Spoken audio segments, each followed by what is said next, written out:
Hello எல்லாருக்கும் வணக்கம். என் பேரு ஆதர்ஷ். இந்த 4வது டெஸ்ட் மேட்ச் முடிஞ்சு போயிருந்திருக்கு. இந்தியா வந்து ஒரு ஃபென்டாஸ்டிக் கம்பேக் கொடுத்து ஒரு டிரா பண்ணியிருக்கா. 0 for 2லேருந்து 425 for 4 இதுக்கு மேல ஒரு அவுட்ஸ்டாண்டிங் பர்ஃபார்மன்ஸ் தான் சொல்லணும். இப்போ நான் வந்து நேத்தியை பத்தி நல்ல ரிவ்யூ வீடியோ போட முடியல. இப்போ வந்து இந்த ரிவ்யூக்குள்ள போயிடலாம். இப்போ நேத்தி வந்து இங்கிலாந்து வந்து ஒரு 300 lead தாண்டிட்டா. I thought they were looking to only bat once. அது கிளியரா தெரிஞ்சுது. 0 for 2ன்னு நிறைய பேர் வந்து இந்தியா will fold நினைச்சா கேஎல் ராகுல், சுப்மான் கில் அந்த டிரைவ்ஸ் எல்லாம் விளையாட பார்க்கும்போது தேவர் செட்டு. சுப்மான் கில் வந்து போன மேட்ச் வந்து 2 லோ ஸ்கோருக்கு அவுட் ஆன உடனே எல்லாரும் சொன்னா அந்த இன்கமிங் டெலிவரிக்கு வீக்னஸ், இனிமே என்ன பண்ண போறோம்னு கேட்டா இன்னைக்கு ஒரு செஞ்சுரி தாண்டிட்டார் அவர். கேஎல் ராகுல் வந்து ஒரு என்ன சொல்ற டிசப்பாயிண்ட் டிஸ்மிஸல் தான். Also thought he should have scored a century with how well he has batted in the series. Unfortunately 90 ரன்க்கு அவுட் ஆயிட்டார். நான் வாஷிங்டன் சுந்தரை பத்தி நான் முன்னாடியே சொல்லியிருந்திருக்கேன். He has got the capability of scoring 60 runs whenever he walks out to bat. இந்த கேஸை Rishabh bandh இன்ஜுரினால number 5 இறக்கினா அவருக்கு இருக்கிற டெக்னிக்கல் சவுண்ட்னஸ் டேலண்ட்டுக்கு எனக்கு வந்து ஒரு ஆச்சரியமே இல்லை. That is God is century. Jadeja வந்து வரிசையா 450 அடிச்சுட்டு ஒரு டிசர்வட் செஞ்சுரி ஃபார் ஹிம். கடைசியில பார்த்தோம் கேட்டா அவ வந்து இப்படி பண்ணுவான்னு நான் எதிர்தான் பார்த்தேன். கடைசியில சீக்கிரமா முடிச்சுடலாமான்னு. இப்ப based on something that Ben Stokes said also that I don't want to risk my frontline bowlers on that.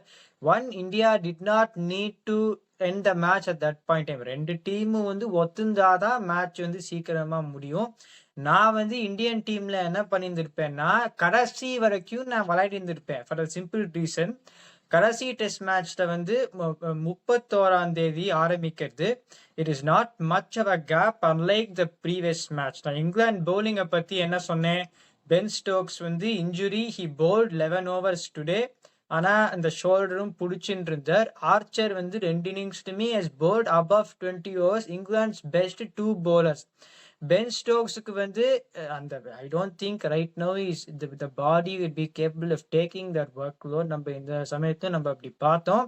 ஒரு பிரேக் அவ்வளோ இல்லாத அடுத்த மேட்ச்குள்ள போறோம்னா என்ன நடக்கும்னு தெரியாது. ஆர்ச்சர் வந்து எவ்வளோ நாள் பிரேக் இருந்தாலும் because is action is not biomechanically feasible, it is a strenuous action. he can pick up an injury. even இந்த போன மேட்ச் வந்து 9 நாள் break between the third test and this fourth test. அப்பயுமே எனக்கு பொறுத்த வரைக்கும் அவருக்கு இன்ஜுரி வரலாம் when he bowls an over. அதனால்தான் ஒர்க் லோட் படி இந்தியா வந்து டிக் பண்ணியிருந்திருக்கா. நான் வந்து இன்னுமே விளையாட சொல்லியிருந்திருப்பேன். இப்ப அவ 2 பேரும் போட்டிருந்திருப்பாளான்னா I don't think both those two would have bowled. ஆனாலும் அவனை ஃப்ரஸ்ட்ரேட் பண்ணி நாட் டூ மச் அவ turn over before the next match அவனை ஃப்ரஸ்ட்ரேட் பண்ணி ஜெயிக்க வேண்டிய மேட்சை நம்மளால ஜெயிக்க முடியலன்னு இந்தியாவுக்கு அந்த வெறித்தனம் ஒன்றும் I think it would have gone better for them going in to the final test match. இப்பயுமே சுப்மான் கில் வந்து சொன்னேன் it is almost like a win for அஸ்ன்னு நான் கண்டிப்பா ஒத்துக்கிறேன். எல்லாருமே இந்த இங்கிலாந்து பேட்டிங் இன்னிங்ஸ்ல வந்து சொன்னா அந்த ஒரு பிளானே இல்லை, பவுலிங் ரொம்ப சுமாரா போட்டா இந்த 2வது இன்னிங்ஸ் என்ன பண்ண போறான்னு கேட்டா ஒரு ஃபென்டாஸ்டிக் பர்ஃபார்மன்ஸ். இதுக்கு மேல ஒன்றும் சொல்றதுக்கெல்லாம் இல்லை. அதான் ஸோ வந்து England disappointed that they did not win this match. ஆனா இந்தியா வந்து especially without Rishabh Pant batting and having needed to bat how well these players played ஒரு ஃபென்டாஸ்டிக் பெர்ஃபார்மன்ஸ். இப்போ 219 for 3 போது ஒரு 66 ஓவர் பாக்கி இருந்தது.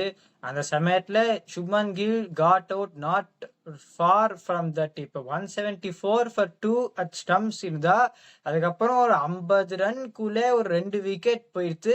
அப்புறம் பார்த்தா injured Rishabh Pant and Shardul Thakur to come. அப்போ Washington Sundar and Jadeja they've got the talent and skill level இந்த மாதிரி விளையாடுறதுக்கு. ஆனாலும் இந்த மாதிரி விளையாடினா so full credit to them. இப்ப அடுத்த மேட்ச் நான் அதை பத்தியும் நான் ப்ரீவியூ போடுவேன். நான் எதனால நான் அப்படி சொல்றேன்னா, இப்ப குல்தீப் யாதவ் வந்து இந்த மேட்சை விளையாடல, இந்த பவுலிங் அட்டாக்கு அடி வாங்கிட்டு. ஆனா அடுத்த மேட்ச் இந்த பவுலிங்கை பார்த்துட்டு குல்தீப் யாதவ் விளையாடணுமா விளையாடக்கூடாது எனக்கு பொறுத்த வரைக்கும். ஏன்னா ஓவர்ல வந்து இந்த கடைசி நாளையும் அவ்வளோ திரும்பாது. இப்ப ஜடேஜா அண்ட் வாஷிங்டன் சுந்தர் 2 பேருமே defensive spinners who can bat. எனக்கு பொறுத்த வரைக்கும் ஒரு ஃபாஸ்ட் பவுலர் எடுத்துட்டு Kuldeep விளையாடினா there's not going to be as much turn. I would not agree with it. நான் என்ன பண்ணுவேன்னா, இப்ப ஷர்துல் தாக்கூருக்கு வந்து ஒரு 140 ஓவருக்கு மேல போட்டு he has only bowled 11 overs. So நான் என்ன பண்ணுவேன்னா, ஒரு front line fast bowler depending on injury விளையாட பார்ப்பேன். They got enough trust in Prasidh கிருஷ்ணானா எனக்கு தெரியல.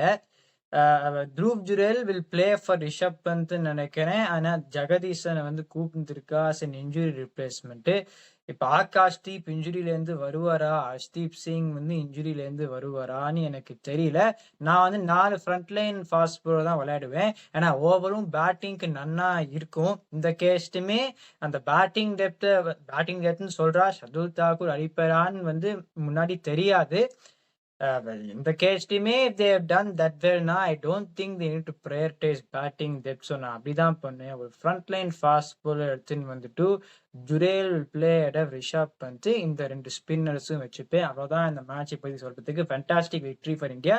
நான் அடுத்த மேட்சை பற்றி நான் வீடியோ போடுவேன். இந்த வீடியோ என்ஜாய் பண்ணீங்கன்னா லைக் பண்ணுங்க, சப்ஸ்கிரைப் பண்ணுங்க, இருக்கிற ஃப்ரெண்ட்லாம் மை ஒப்பீனியன் வாட்சஸ்.